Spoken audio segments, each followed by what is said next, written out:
Okay, my name is Jean Schenzel. I'm an adjunct professor in the Department of Community Medicine, and I've been doing community-based research, including network research, for the past 25 or more years in the Hartford area and internationally. Today, I'm going to be talking about social network theory and methods, what the concept means, when we might use social network research as an approach. And then eventually I'll give some examples of how social network research has been used, especially by our institute, the Institute for Community Research. So when we talk about networks, what are we really talking about? First of all, we have to think systems.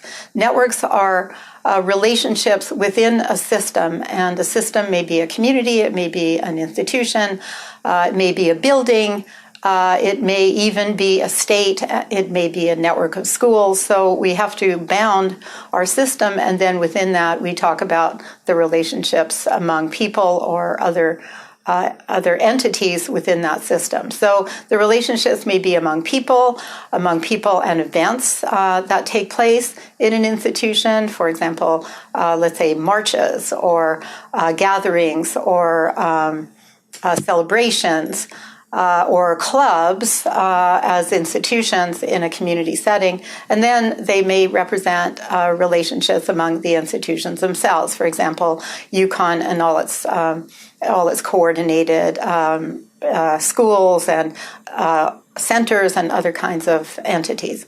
Network research, these relationships show the association of structures with the attributes of network members. Networks also show us how information, risk, benefit, resources are distributed or diffused throughout a system. So they're helpful in trying to understand, for example, how the media can penetrate large groups of people, person by person by person. So there are several different types of network research depending on where you're situated in the research world. Ethnographic research is very important. Ethnographic research is face-to-face exploration through interviews, observations, camera work, and so on, with small groups of people. And ethnographic research involves observing how people interact with each other in a relatively small space. Ego-centered network research looks at the way ego, that is I or some other I, interact with the members of my self-defined network. So usually that information is gathered through a survey, and there are a variety of options, including availability on the internet for collecting ego-centered survey data and analyzing it. Macro network data looks at all the interactions among the nodes or egos, that is, or institutions, in a bounded system, that community, that organization, that building. And for that, we use a survey that interviews individuals and their relationships with every other individual in the setting, and possibly with other entities in that setting as well. So we then talk about a macro network as the composite of ego networks within a bounded space. So network research has been used to understand social relations. We use network research to look at how social supports or social influence affect people's health, people's mental health, their ideas, their behaviors. We try to use it to understand how structural factors, that is network structures, predict risks in populations. So if you have a tightly connected network that is doing, let's say, engaging in eating fast foods, it's likely that members of that network and new members will be influenced to eat the same kinds of foods, thereby producing possibly obesity. We also try to understand, as I said, how resources and information and risks flow, and they flow maybe at different rates through different populations for different reasons. And finally, we try to use it to measure interventions that introduce information, benefits, or resources into social networks and see how they diffuse. So this is just an example of a connected social, it's a piece of a larger social network in which you can see how people who are STI positive, it's part of an animated series that the Institute for Community Research developed as a community education program. And here you can see how STIs are diffusing through a system through sexual contacts. You can see the people with the STIs, and if we drew the lines properly, we would see who was having sex with who and how STIs were flowing. So an ego-centered network is the set of relationships, as I said, that people have with others. We call the others their alters, and we can define the alters by asking ego who they are. Usually, we assume that those alters have degrees of influence on ego, and ego also influences the alters in different ways. So here the thick lines represent a lot of influence going from ego to two alters and only some small amount of influence going from ego to the other two alters. So here's how we collect data on an ego-centered network. This person referred to people he or she talked to about personal problems. So the person listed 6 people, 3 family members, as you can see, and 3 friends. And the yeses and nos are yes or no, I talked to this person about my personal problems. So the person, the respondent, that is the respondent, was also asked to estimate the degree of influence of that person on ego. And there you can see it ranks from 1 to 5. So if you add all this up, what you get is a picture in which ego is talking to friends about personal problems, and those friends have a high degree of influence, see the 4s and the 3s, on ego versus brothers and sisters that they don't talk to and don't have that much influence on them. So that person is friendship-oriented. You can guess what kind of person that might be.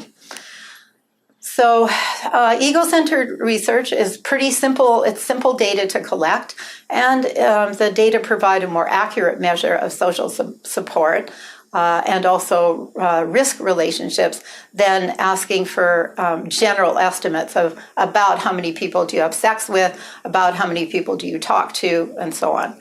Now let's go on to relationships among ego's network members. This is done a little less frequently. It takes time to collect these data. The data are collected by asking ego about all his or her important contacts and then asking ego to tell what the relationship is among those contacts. So in this picture, you can see that ego has 5 contacts, and they're all connected, but 3 of them are connected more closely than the other 2. So again, we add up the numbers. We can also treat this as a small macro network and get by leaving ego out, because ego would always be in the center, and figuring out who's the most important person in ego's macro network, and so on. And those data can be inserted into an SPSS file, just like the ego-centered earlier form of data, and used to estimate relationships. So this is how we enter this kind of data. You can see we've got social network people up at the top and across the bottom. So we ask people I talk to, and so ego then says, well, social network person 1 talks to 2, talks to 3, talks to 4, talks to 5, but not to 6, and so on. So here you can get a sense of the intensity of communication among those networks. You'll be looking at these slides, so I won't take time to read all of the ways that the data are added up here, but you can look at them at your leisure and figure out how you can do this for yourself. So macro networks are the set of possible relationships among all of the individuals or other units, for example, clubs or social service agencies, in a sample that's identified. I will say that there are 2 different kinds of, let's say, bounded entities when we're doing macro network work. One is a bounded system where you actually can establish the known boundaries, like a classroom where the students enter the classroom and the classroom is the entity. We know how many students are in it, and we can ask about how the students relate to one another in that classroom. So we ask all the students to identify their relationships with all the other students one by one, and we enter it into a piece of software called UCNet and get a picture of their relationships with one another and different aspects of those relationships. We also have an open system. A community, for example, is an open system where we don't really know the boundaries. For example, in our work with drug users, we don't know the boundaries because drug users don't locate themselves in a specific neighborhood often. They may extend outside the community that we call a community and into some other political community. So we can only bound it by saying something about the space that we're going to be looking at, or something about the number of relationships out in a network we're going to go, 1, 2, 3, 4, 5. Okay, so these are just some examples of the kind of thing I was talking about. The blue circle, all blue circles, is a closed network, and the other one is an open network where you can look at chains of individuals who relate to each other. And there are lots of tricks for figuring out how people in an open system who are being interviewed by the way that they refer to one another can be linked, but that is something that you can read about in some of our literature. I won't be explaining it today. This is how we enter macro network data. So you can see what the macro network looks like on the left, people connected to each other, everybody connected to everybody else. And you can see the graph, the way the data are entered, which looks a lot like the previous table, where person number 1 is related to, it's not lining up properly, but related to person number 2 to person number 3. And person number 2 is related to person number 1 and person number 6, and so on. So those data are then analyzed through a program such as UCNet. And then there are other programs that portray the picture of the network by exporting data. One of those programs is a program called PAGEC.